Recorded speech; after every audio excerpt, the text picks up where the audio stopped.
தென்னாடுடைய சிவனே போற்றி எந்நாட்டவருக்கும் இறைவா போற்றி. இந்த காணொளியில் ஏன் முருகனுக்கு அரோகரா அப்படின்னு சொல்கிறவங்கள தான் பார்க்க போகிறோம். வழக்கமாக கந்தனுக்கு அரோகரா, முருகனுக்கு அரோகரா அப்படின்னு சொல்கிறோம் இல்லைங்களா?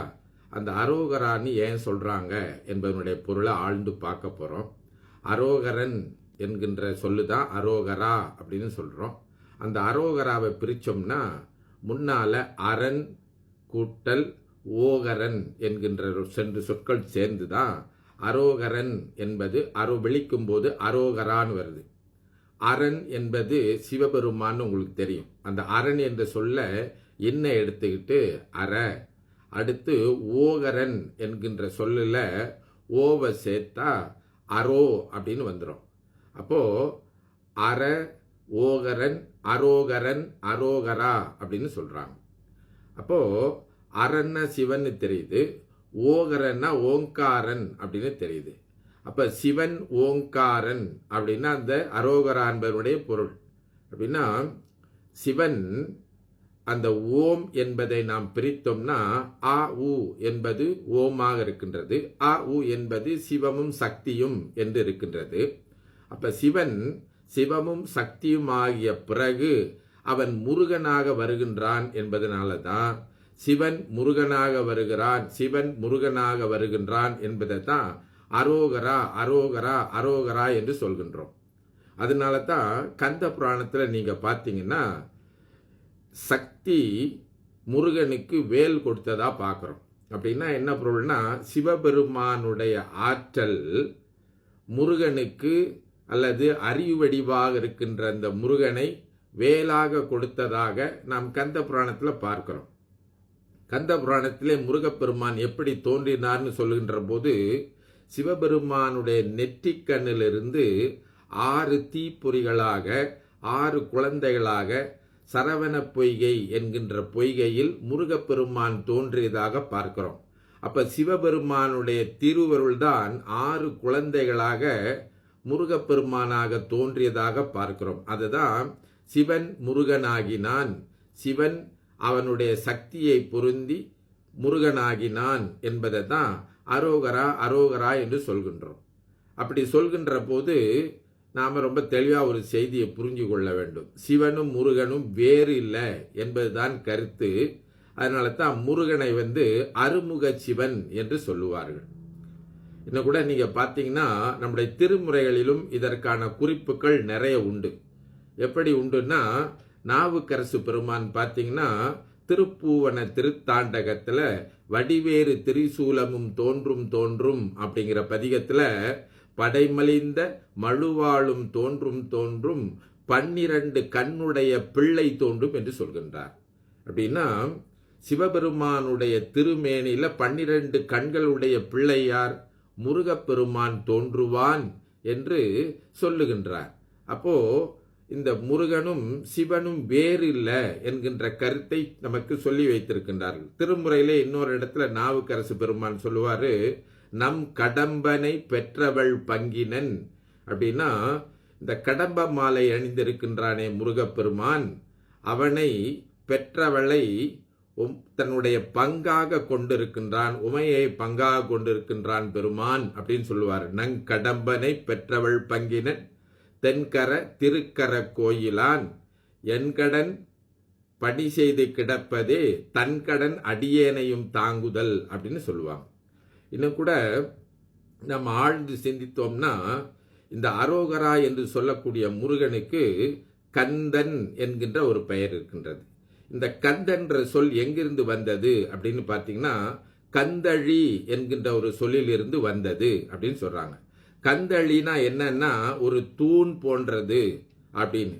ஒரு கல், உருண்டை கல்லை எடுத்து நிறுத்தி வைத்தால் அதை கந்தழி அப்படின்னு சொல்றாங்க, அல்லது ஒரு தடி என்பதை போன்று சொல்கின்றார்கள்.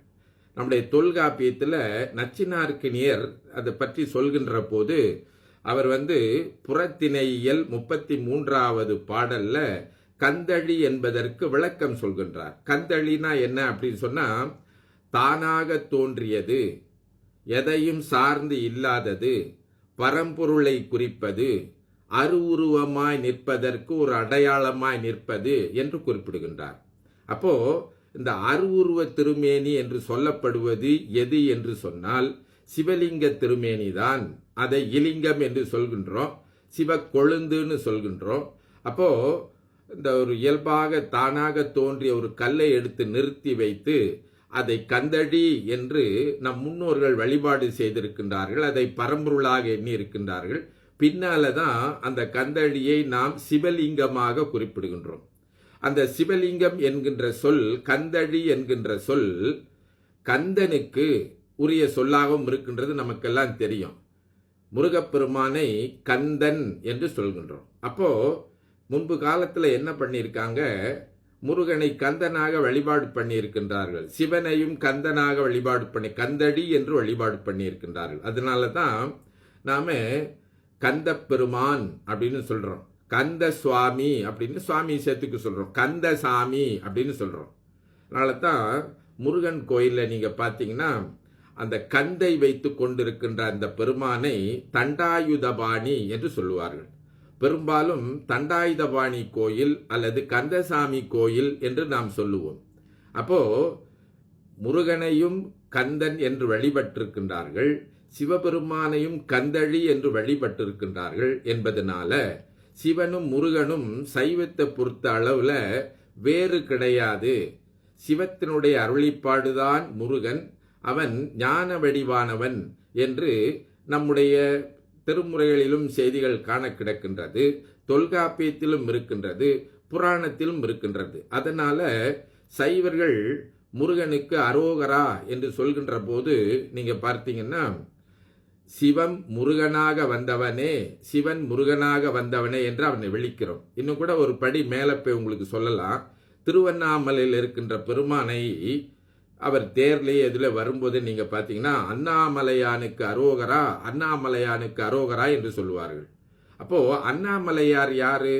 சிவலிங்க வடிவத்தில் இருக்கின்ற சிவபெருமான் தானே.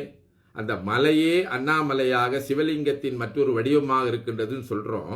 அப்படி அந்த சிவலிங்கத்தில் அண்ணாமலையாரை விழிக்கின்ற போது அண்ணாமலையானுக்கு அரோகரா, அண்ணாமலையானுக்கு அரோகரா என்று சொன்னால் சிவலிங்க வடிவமாக கந்தழி வடிவமாக இருக்கின்ற அந்த சிவபெருமானுக்கு அரோகரா, அவன் சிவபெருமான் தான், அவன் ஓங்கார வடிவமாக இருக்கின்றான் என்பதை தான் அரண், ஓகரன், அரோகரன், அரோகரா என்று விழிக்கின்றோம்.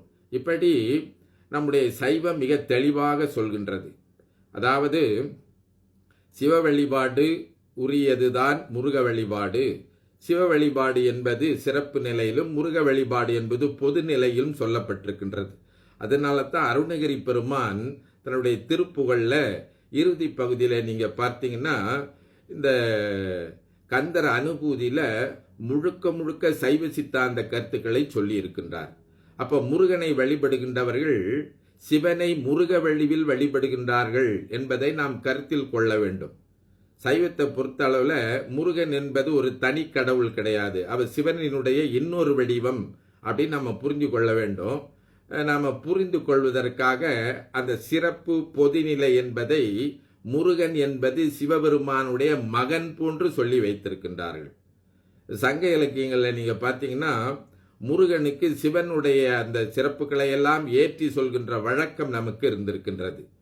முருகன் தமிழ் கடவுள், சிவபெருமானும் தமிழ் கடவுள். அதனால தான் நமக்கு இந்த இரண்டு கடவுளரும் தமிழ் சங்கத்திலே தமிழை கட்டி காத்தவர்களாக தமிழ் கடவுளாக நம்ம பார்க்கின்றோம். எனவே சைவர்கள் தெளிந்த சிந்தனை கொண்டிருக்க வேண்டும். சைவர்களுக்கு பரம்பொருள் என்பது சிவன். அந்த சிவன் முருக வடிவிலும் வருவான், விநாயக வடிவிலும் வருவான், அம்மை வடிவிலும் வந்து நமக்கு அருள் செய்வான் என்பதைத்தான் நாம் முருகன் சிவத்தினுடைய இன்னொரு வடிவம், அந்த சிவன்தான் முருகனாக வருகின்றான் என்பதை குறிப்பதற்காகத்தான் கந்தனுக்கு அரோகரா, முருகனுக்கு அரோகரா என்று சொல்கின்றோம். இப்படிப்பட்ட தெளிவான செய்திகளை உணர்ந்து கொள்ளுமையானால் திருமூலர் குறிப்பிடுவது போல நமக்கு கடவுள் ஒன்றுதான் என்கின்ற செய்தியை நாம் தெளிவாக புரிந்து கொள்வோம். ஒன்று அவன்தானே, இரண்டு அவன் இன்னருள் என்று திருமூலர் கூறியிருப்பதை நினைவில் கொண்டு நாம் முருக வழிபாடு வேறு, சிவ வழிபாடு வேறு என்கின்ற பிரிவினை இல்லாமல் அவை அனைத்தும் சைவத்திற்கு உட்பட்ட ஒரே நெறிதான் என்பதை நினைவு கொண்டு வழிபடுவோமேயானால் சிறந்த சைவர்களாக வாழ்வோம் என்று சொல்லி எல்லாம் வல்ல கூத்தப்பெரும்